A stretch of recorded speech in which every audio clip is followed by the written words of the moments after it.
Welcome to Charting the Day. This is your 3-step process to getting your mindset back to win after having a losing streak. Number 1 is to realize why you want money.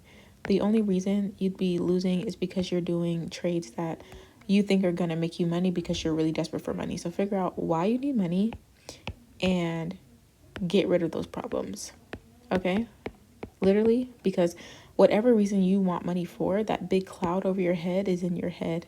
It's over your head every single day you take a trade, which means that you need to get rid of that cloud or you're not going to make any money. Okay? Second is, why does this work? The second part is that this is all about your belief system.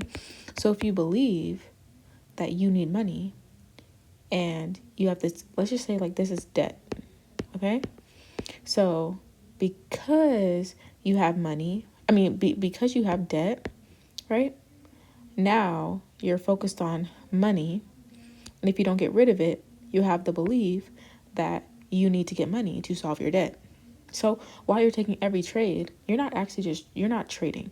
You're trying to get out of debt. And that's two completely different things. You are in totally different mindset. So the third thing you need to do is have the identity of someone who, like, this is the literal 3-part process. Then you need to have the identity of someone who's a winner. Who's a winner?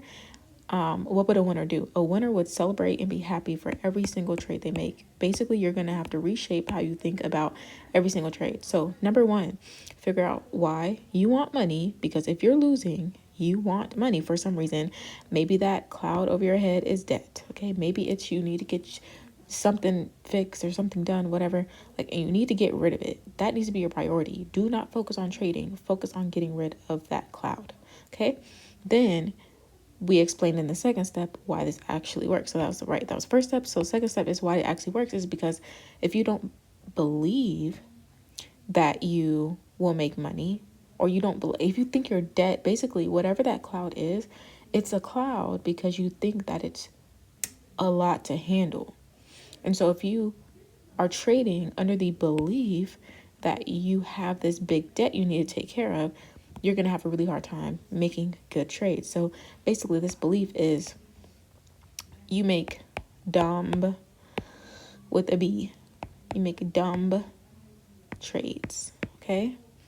So you know what? Let's actually let's not do that. Okay. So step number 1, figure out why you need money and get rid of that idea. If you don't get rid of it, if you don't consolidate it, or you don't figure out why you feel like you need money, you need to stop trading. You need to be paper trading or not trading at all. Why? Because of your beliefs. If you don't believe that you can solve this debt or solve this big problem, this big cloud over your head, you're going to take dumb trades because you're not focused on trading. You're focused on getting out of this cloud. But to get out of the cloud, you must take good trades. Okay, so do you see how counterintuitive that is? You have to take good trades to take care of the debt. That's how you believe you can take care of it, is if you see money come in. But if you are under the cloud, you will never believe that you can take care of it because you're not trading, you're making dumb trades. Okay, you're going to keep losing money. So the way that you solve it is being happy and finding the good in every single trade that you take. So how does this work? Okay, finding the good in every single trade that you take, whether you make $2, $1, you used to make $1,000 a day, $5,000 a day, $20,000 a day. You used to make $6,000 in a week, $10,000 in a week, and now you're making $10 or $25, right?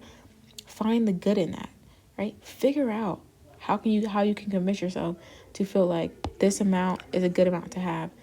Now, me, the way that I did this, when I have times where I'm like, dang, like trading is this, trading is that, or I don't feel like I'm making more than I normally do, all I say is like, okay, compared to what people make, like let's say I made $25 in 2 minutes.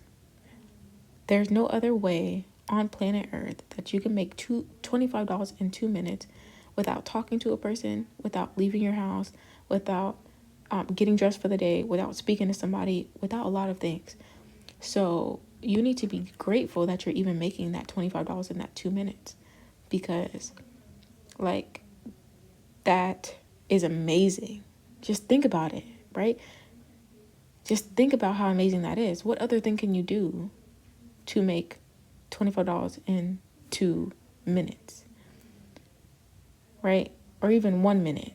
Like you can say you made $25 in 60 seconds. Some people make $25 an hour and you did it in 60 seconds. So even if you leave the entire trading day with only $10 or $20, that's amazing. So that's the only way you're going to reframe it. And once you start to reframe every single trade and you celebrate every single trade, you're like, oh my gosh, that's amazing. I'm so proud of myself for following the rules. I'm so glad that I'm in the green today. And you just celebrate that. It's going to keep reoccurring. It's going to keep happening. And what are you going to do? You're going to be able to take really, really smart. You're going to be able to take really, really smart. You're going to be able to take really smart. Okay, let's replace dumb with smart. You're going to be able to take smart trades because you believe that you can do it. Why? Because you don't have this big cloud over your head and you actually believe that you can do it because you're seeing the money pay off from the smart trade. So every time you take a smart trade and you make money, it reconfirms that you can do it, which gives you the money to pay off your debt. And if you keep doing this over and over and over, eventually the debt will be gone. And you do this all through being grateful for every single trade, whether it's 1% on the day, 2% on the day, 20% on the day. Like, just reframe it. Like, even if you make $1, is there any other way I could have made $1 that quick? Is there any other way I could have, like, and even like, oh, if I were to spend $1, or were to have $1 taken away from me, I'd feel sad. So why would I not be happy if the opposite is happening? Like, yeah, it's just $1, but also if someone took $1, they were supposed to give me 100 and they gave me 99, I would go ask them why they didn't give me my full $100. So you have to reframe every single trade, and that is literally how you're going to get yourself out of any other trading issue.